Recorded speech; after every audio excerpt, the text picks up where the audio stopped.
What is up, everybody? Welcome back to my channel. Today we are here at Lake Julian Disc Golf Course. We're looking at Formwork, and it's actually a little bit blustery today for the first time in a while. We haven't had strong wind in a little while, so we've gone a little bit overstable, and we're working on forehands.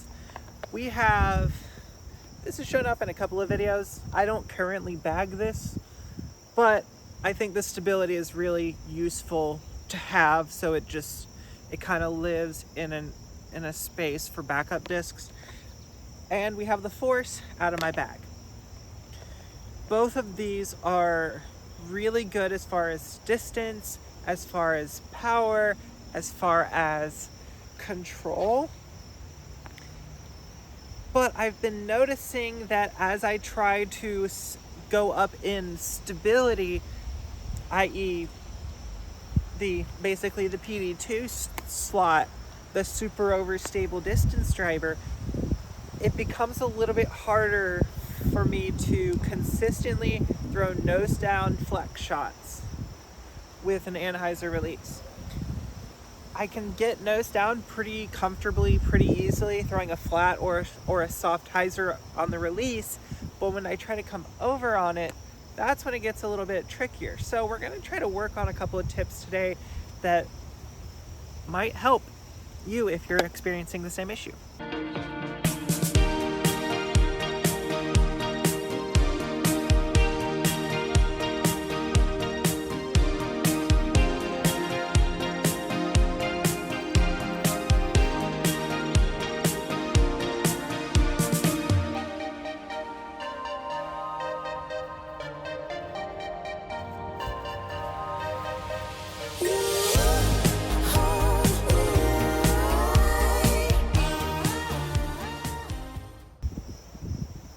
This wind is going to make this hole a little bit interesting from this pad, but we're going to go for it anyways because we want to get spicy.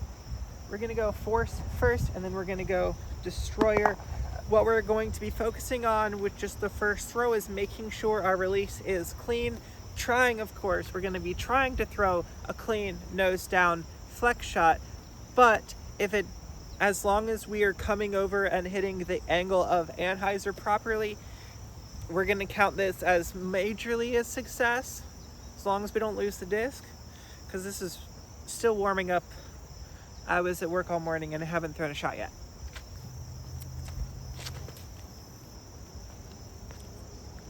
Okay, I know it hit a tree, it hit something solid.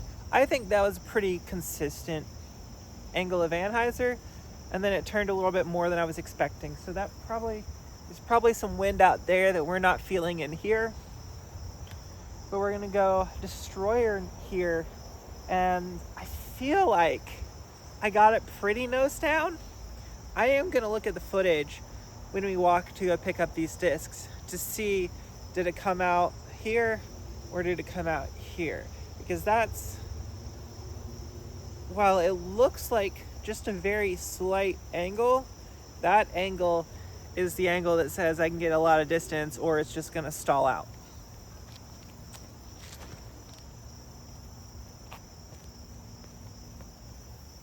There's definitely it's probably coming off of this side, pushing them this way. But I think, again, this is gonna be going off of my previous experience throwing forehands, that when they're nose down, they can kind of get that extra push.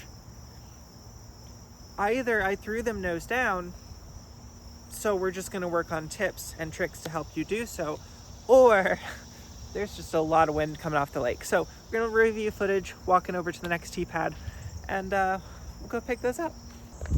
On this hole, it's gonna be a little bit trickier because instead of throwing kind of level, this hole carries downhill. So to get a disc to follow at the level of nose down all the way down, it becomes even more tricky. And then if you're adding in the anhyzer, and then most times your anhyzer is going to release down, so it ends up being an air bounce. Yeah. Do you see the issue I'm working with here? So it's going to be a very soft angle. I think I did look at the footage. This one came out a little bit nose up, which is why we saw it kind of sky like it did. And the destroyer stayed a little bit more level. It was, on the tech disc, it would be plus or minus like 0.5 on nose angle. It was very close to flat. So we're gonna go destroyer first here. Try to push it on a soft angle. I'm gonna aim at the gap in the branches that kind of create like a C right here on the right. Try to drift it to the left for the flex line. There is a wind that's coming, it's ahead, left to right. So it's, once these catch on hyzer, they're gonna swing quick.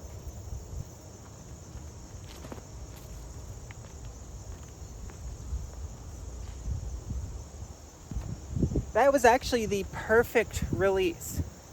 It was probably a little bit nose up, and it probably could have used a little bit more anhyzer, but I actually hit where I said I was gonna hit.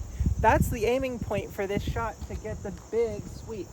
Now, again, probably a little bit more anhyzer needed, but I'm scared of going in the water with a headwind.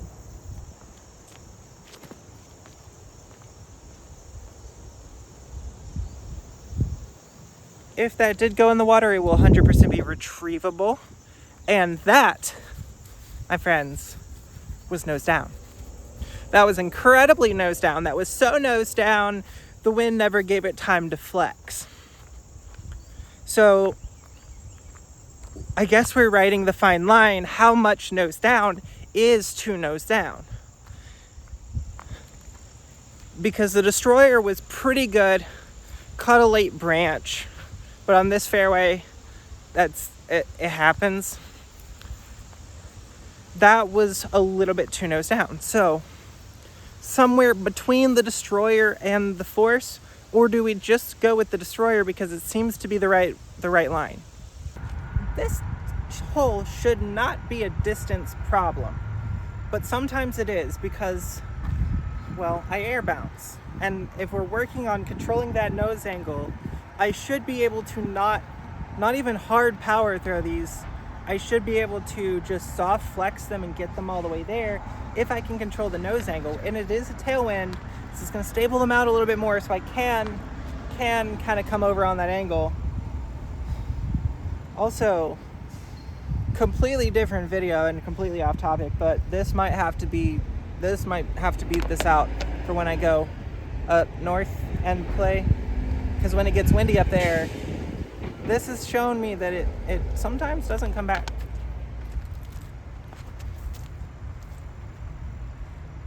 And that's gonna be a little short. A little bit more power. That was an air bounce. You see the flutter and it nose up? I mean, I think it might have skipped and hit the pole, but that's still an air bounce. That is not what I want to be seeing out here. So I probably got a little bit overzealous trying to actually run that ace run and wanting to just put it in. So one more hole where we're going to be throwing a little bit harder and trying to go a little bit farther. And let's see if we can't place some shots exactly where we want them. But it's going to have to be nose down, because we're going to try to go 400. So I think there's a thing that at slower speeds and at softer power levels, I can still get them on the right line and on the right nose angle and on the right trajectory.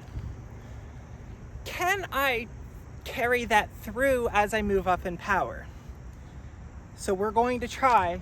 Our placement goal is in between the two wooden poles right there and the left metal pole. Somewhere in that range. If we can make it to the poles, it's 395.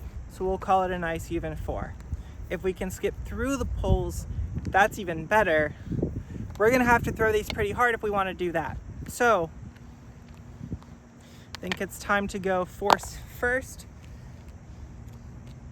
I've been able to get this one more nose down, also leading me to question its overall stability.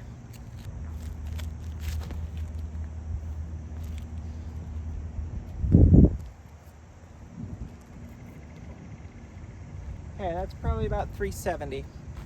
And that was skied. That was nose up. That was not where it was supposed to be. There's no reason well, I guess I did kind of throw it up there, didn't I? It was more nose down than if I had released it here and it had gotten that high. So let's try to be a little bit more conservative on the aggression, but really focus on the nose angle. How much can we power and still get the right shot? Oh, that is the right shot right there. It's probably in line with the Mando pull. So maybe we missed the Mando, but also, did you see how clean that was? So it turns out I can. And when I do, the disc isn't stable enough. But for the most times that I don't, it's too overstable. Wow, that was such a clean release. So yeah, the other main thing I would address is make sure you are trying to reach back and follow through on that swing path. So if that's an Anheuser, reach back and swing back and follow through on that same Anheuser release. That's what I did on the Destroyer. That's why it was so clean. Just follow that consistent all the way through. Don't vary off that swing path until your arm fully comes through. Other than that, go out there, have fun, try to keep your nose down. Until next time, see you out there on the course.